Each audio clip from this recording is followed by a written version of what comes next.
ازيكم يا حلوين؟ عاملين ايه؟ رب تكونوا بالف خير. زي ما شفتوا كده من عنوان الفيديو، النهارده هقول لكم على اكتر مفضلات للوجه جربتها الفتره اللي فاتت وطلعت تحفه معايا وشفت منها نتائج خطيره. بجد هتستفادي جدا جدا من الفيديو ده، ويا ريت كمان لو تشيريه لاصحابك. على الفيديو ما ننساش نعمل لايك، سبسكرايب او اشتراك في القناه لو انت اول مره بتشوفيني، وكومنت صغنون. بس كده يلا بينا على الفيديو. تلاقوني غيرت لفه الحجاب فجاه، معلش استحملوني مع اني كنت عايزه ابين هذه السلسله رقيقه. معلش بدخلكم في تفاصيل كتير. كده شكلها حلو. زي ما قلت لكم كده في اول الفيديو، جايبه لكم اكتر حاجات جربتها لوشي الفتره اللي فاتت وجابت معايا نتائج خطيره، وبجد مبسوطه جدا جدا ان هم بقوا جزء من روتيني خلاص. بجد الجو بقى صعب جدا جدا اليومين دول، فاستحملوني. شكلي تحسوه مرهق شويه، ممكن هتسمعوا صوت مروحه كمان، للاسف مش هعرف اصور من غيرها. سامحوني على هذه المشاكل العويصه. ويلا بينا على اول مفضل معايا. اكتر حاجه جربتها الفتره اللي فاتت وبجد مبسوطه جدا جدا على الاكتشاف الفظيع اللي انا اكتشفته ده، وهو السيرم شان اند وايت. بجد يا جماعه السيرم ده طلع خطير. انا كنت بعاني من تصبغات في بشرتي الفتره اللي فاتت للاسف، لاني جربت الصن بلوك المصري، مش الصراحه بقلل منه خالص، بس الصراحه احنا ما اتبسطناش مع بعض نهائي. انا كنت متعوده على الصن بلوك المستورد، بحطه وبنطلق في اي وقت في الشارع، في عز ذروه الشمس، في عز مش عارف ايه. بشرتي ما كانتش بتتاثر نهائي. عمري ما اشتكيت من تصبغات في بشرتي او اي مشاكل في بشرتي، اسمرار او اي مشاكل خالص للاسف، غير اما بطلت المستورد وجربت الصن بلوك المصري. لان طبعا متعوده ان الصن بلوك المستورد بحطه وبنطلق بيه بالساعات في الشارع، بشرتي مفيش، كان فلتر بجد. بس الصن بلوك المصري لازم نجدده، يعني نص ساعه ساعه. انا ماليش في جو ان انا اقعد اجدد الصن بلوك بره، مش بعرف بجد. فللاسف طلع لي تصبغات في خديني الاتنين. كنت مستاء جدا جدا جدا، بحثت كتير وسرشت كتير على حاجات ينفع تفتح البشره تعالج التصبغات، شفت فيديوهات بعدد شعر راسي لحد ما وصلت للسيروم ده وسمعت عنه ريفيوز خطيره. فقلت واي نوت، يعني سعره مناسب مش غالي قوي، هو ب 300 جنيه. بيعلى سيكه بيقل سيكه على حسب انت بتجيبيه منين. المهم ما طولش عليكم، جبته وجربته بنات. السيروم ده طلع اختراع بجد. اصلا ان انا استخدمت معاه فيتامين سي كبسولات علشان يسرع من حوار نضاره البشره وتفتيح البشره والعلاج اللي هو انا كنت ماشيه عليه. طبعا انا اللي عملت الروتين ده لنفسي، انا دكتوره نفسي بقالي فتره كبيره، مش بقتنع بكلام حد الصراحه، او بروح مثلا اكشف وكده، لا انا ماشيه مع نفسي كده. جربته وماشيه عليه اكتر من داخله دلوقتي ممكن في شهرين او اكتر مجرباه. بجد بجد طلع تحفه. انا بشرتي من دهنيه المختلطه، سمعت عنه ريفيوز ان البشره دي ما ينفعش تستخدمه اصلا، وانا استخدمته عادي بس بتكنيك معين كده وبسنس، على اساس ان هو ما يعملش مشاكل في بشرتي. فكنت بحط كميه بسيطه قبل النوم وبس كده. وعندي هنا الحته دي يعني اغلب الوقت بيبقى فيها ظهر فيها حبوب، فما كنتش بجيب ناحيتها خالص السيرم، او كنت بجيب حاجه بسيطه خالص اللي هو بعد ما اخلص وشي وفي كده بواقي على ايدي بسيطه اقوم عامله هنا.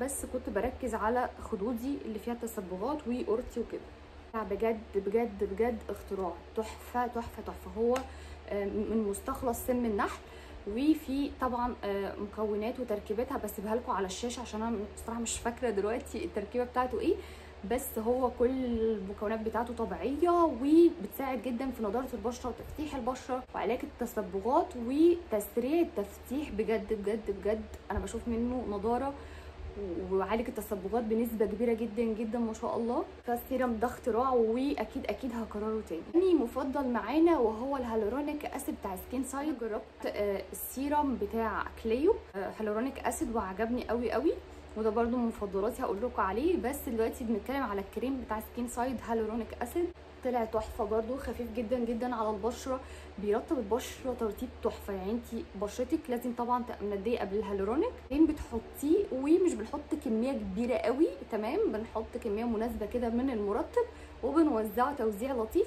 هتحسي بشرتك مترطبه وفيها كولد كده، اللي هو بشرتك ساقعه، تحسوا ان هي بتطلع تلج كده. خطير طبعا، هتحبوه جدا جدا في الصيف. في الشتاء كمان هيبقى حلو عشان بشرتنا هتبقى فيها حبه جفاف كده لطيف، فخطير وعجبني جدا جدا. ندخل على المقشر بتاع سكين سايد برضو اللي هو 3 في 1، مقشر وماسك وغسول. هو 3 في 1 وهو فيتامين سي بيساعد جدا جدا في تفتيح البشره. طلع خطير يا ولاد وتحفه. يعني اما بكون مزنوقه كده حاسه بشرتي بهتانه وانا خارجه مثلا او عندي مناسبه، وش بستخدمه بيدي فعلا نضاره فوريه، بيفتح البشره، بيديها جلوي كده وتحسوا ان هي بقت منتعشه. خطير خطير خطير ده. والهيالورونيك اسيد الاثنين تحفه. الحاجه اللي بعدها بقى ودي اختراع برضو واكتشفته مؤخرا، عاملين عليه ضجه كبيره جدا جدا على السوشيال ميديا، وهو الريش بانسينول ادفانس.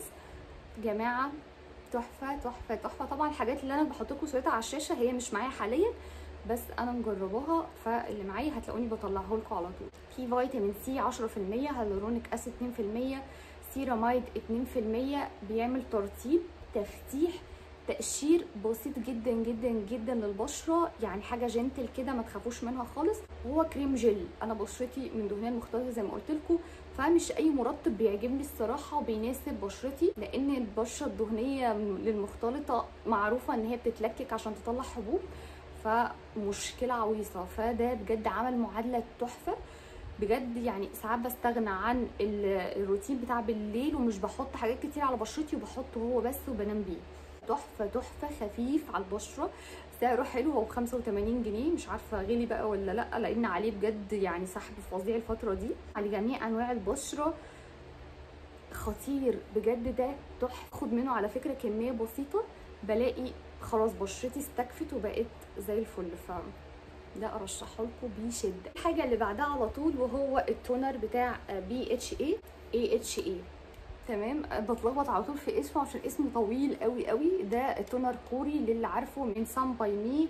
المنتجات الكوريه معروفه طبعا ان هي خطيره وتحفه والكلام كتير جدا جدا. فعلا انا كنت بعاني من فتره كبيره في بشرتي، حبوب ظهرت لي هنا تحت الجلد، كان سببه برضو صن بلوك مصري للاسف يا جماعه، غصب عني، بس انا للامانه لازم اقول يعني. بعدين شفت ريفيو من حد بثق فيها جدا جدا، بلوجر، واتكلمت عنه كلام زي الفل فجبته.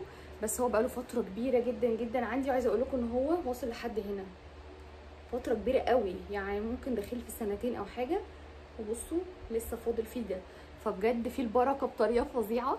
بتمسحي بيه وشك بقطنه كده، نقطتين على القطنه او حبه صغيرين يعني، وبتمسحي بشرتك كلها، بيخلصك من الرؤوس السوداء. لو في حبوب تحت الجلد برضو بيخلصك منها، بيخلي بشرتك نظيفه. عارفين النظافه اللي هي كانك عملتي تنظيف لبشرتك كده. لا هو تحفه وبلجأ له الصراحه، اما بحس ان بشرتي مهملاها بقالي فتره كده بروح له على طول. خطير. ندخل بقى على الغسولات بتاعه البشره. والصراحه انا الفتره الاخرانيه ما جربتش كتير قوي وما عكتش كتير قوي في بشرتي، يعني الحاجات اللي ريحتني نفسيا الصراحه مكمله عليها. فحاسه ان انا مش عايزه اجرب حاجات جديده او ان انا افتكس في بشرتي اول فتره دي، عشان هي الصراحه تعبانه مله يعني. فلما الدنيا معاها والحاجات اللي مريحاني ماشيه عليها في روتين منتظم وشكرا، مش عايزه اي حاجه تاني من الحياه. الغسول بتاع ستارفيل اللي هو بالتي 3 مريحني جدا جدا، ماشي مع بشرتي الحمد لله في الجو اللي احنا فيه، وان بشرتنا بتبقى بتتلكك عشان تطلع حبوب. فالصراحه هو لطيف قوي قوي، مش بينشف البشره، مناسب جدا مع بشرتي، مع ان في ناس كتيره مش بتشكر فيه، بس انا الصراحه يعني كان لطيف معايا وكررته كذا مره، فهو حلو يعني. انصحكم ان انتوا تجربوه للبشرات الدهنيه والمختلطه. خطير كمان، سعره مناسب ومتواجد في كل انحاء العالم.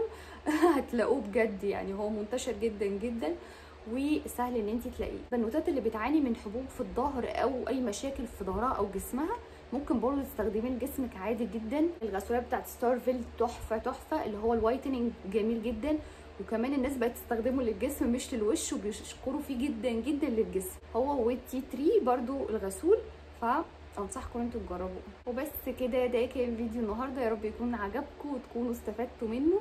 ما تنسوش قبل ما تخرجوا من الفيديو نعمل لايك وسبسكرايب او اشتراك في القناه وكومنتوا صغنون، وشيروا الفيديو لاصحابكم عشان هما كمان يستفادوا. بس كده، اشوفكم على الف خير الفيديو اللي جاي. باي باي.